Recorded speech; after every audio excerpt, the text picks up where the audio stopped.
এই জন্মভূমির প্রতি ইঞ্চি মাটির পাহারাদারি করা আমাদের দায়িত্ব। এর আধা ইঞ্চি মাটিও ইনশাআল্লাহ আমরা কাউকে দেব না।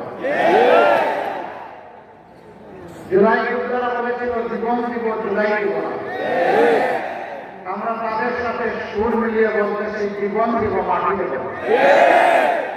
কোন আধিপত্যওয়ালা বাংলাদেশে মানা হবে না। বাংলাদেশ স্বাধীন দেশ হিসাবে মাথা উঁচু করে দাঁড়াবে ইনশাআল্লাহ। আমাদের যুব সমাজ তারা প্রমাণ করেছে